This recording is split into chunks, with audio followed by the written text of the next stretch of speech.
Servus Männer, it's Red Pill, Germany again. Why don't you take a little walk with me today and let's see if the mosquitoes will eat me alive or not? Anyway, I came to think of a certain thing today. As I was hiking here, I was in thought and I thought about juicy gains, of course, because what else would a young man such as me be thinking about? Nah, just kidding. I'm not young. So uh, I came to think about gains in many, many different aspects of your life. You can gain things, you can lose things, you can gain things, and of course, we all want to gain things normally.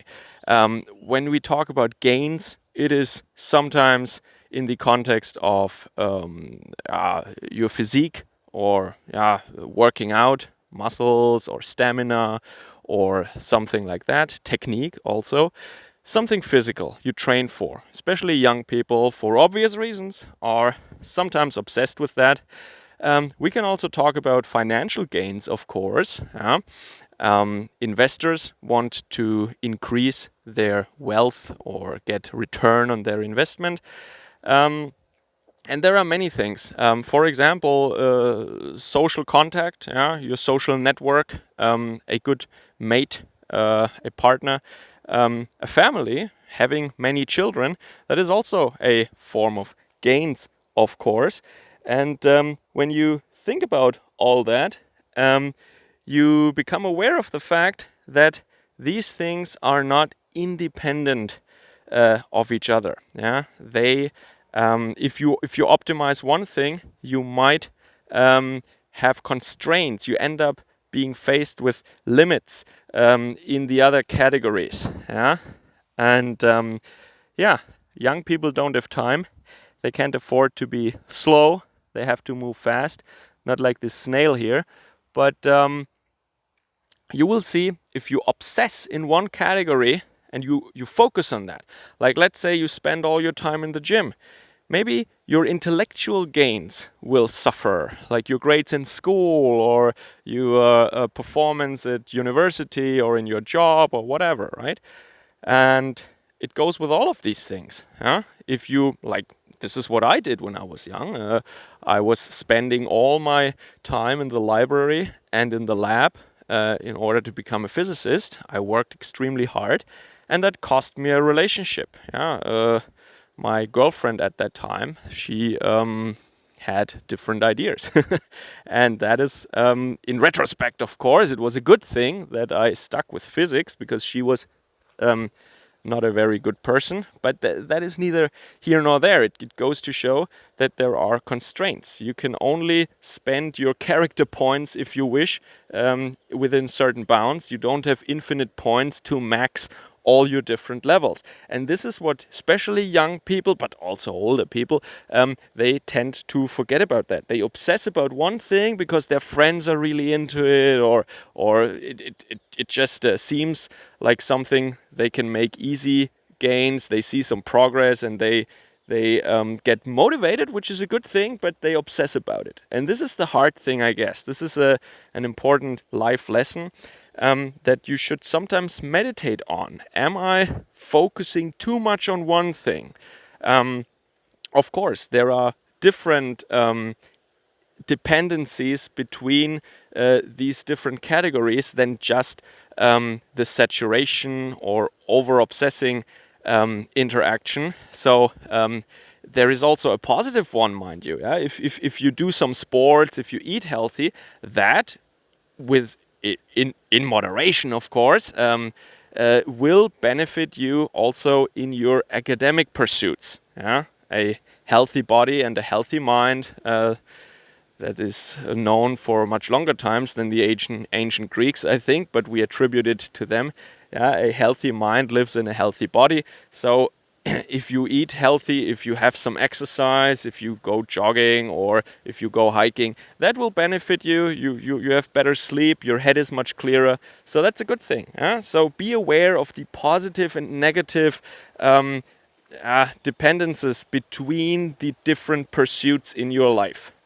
and try to have the big picture in view and in mind when you pursue certain things, and be always aware that obsessing too much about one thing is counterproductive and you sacrifice other things in the pursuit of that one thing. Take, for example, the professional bodybuilders. Yes, they have a impressive physique, they have huge muscles, but most of them are broke and depressed and not healthy, not really healthy.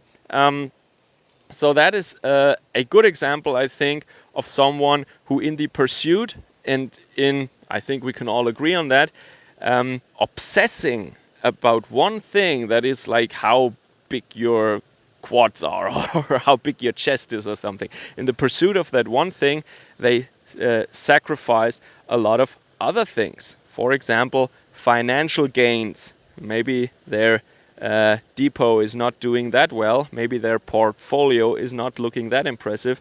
And they could never afford such a house, for example, as we see here.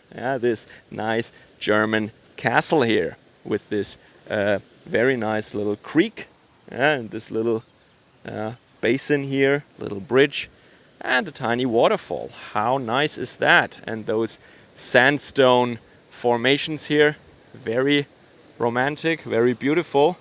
So of course I also can't afford a castle like that, but that doesn't take anything away from the point I just made.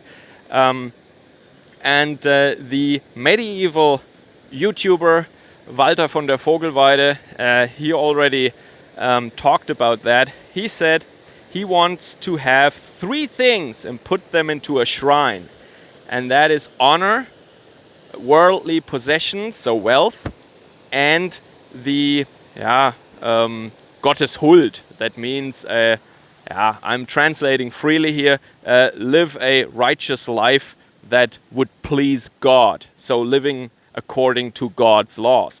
And he already said in his poem, Ich saß auf einem steine, or however you pronounce that, I was sitting on a stone, where he is describing himself sitting in this iconic posture of his, where he puts one leg over the other and puts his chin in his hand, like a thinker pose, something like that. And he thought how in the world he can get those 3 things: honor, worldly possessions, and a righteous life, how he can get all these 3 things. And he already mentioned that the first 2, honor and worldly possessions, they kind of almost exclude each other. So in that sense, in the Holy Roman Empire, I guess, life was already pretty much like nowadays. So if you want to get really, really wealthy, you probably will not be an honorable person. Of course, that is not a law of nature. That is just a rule of thumb. But there are certain constraints here. And then he said that a righteous life is, of course, more important than the other 2 things, but that's for you to decide. And of course, the same kind of thinking, the same kind of consideration can be made for a lot of different goals or things in life, as I just mentioned.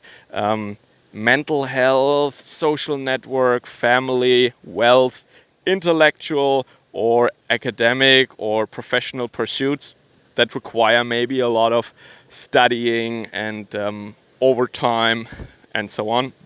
And then, did I already say physical fit? Well, I think you get the point, right? All these things you want to have in life. Make sure that you meditate every now and then. You know what you want, and make sure that what you're doing is still healthy and you're not sacrificing one or more of these things over one or a couple of them, so that you don't regret it afterwards. As long as you're aware of what you're doing and you know what you want in life, I think that's fine. But don't sacrifice your health over your career or something, or don't blindly go into bodybuilding or whatever and then end up in a lousy job that you hate and being broke. So this is just what I was yeah, contemplating while I was hiking in this little forest here. And I hope you like these pictures of this nice little castle here. It's not overwhelming or too impressive, but I think it fits very nicely into this little forest with the creek. So I will go back now. That was the return point of my little hike today, and I hope I can catch you guys again later in upcoming videos. Servus, Kameraden.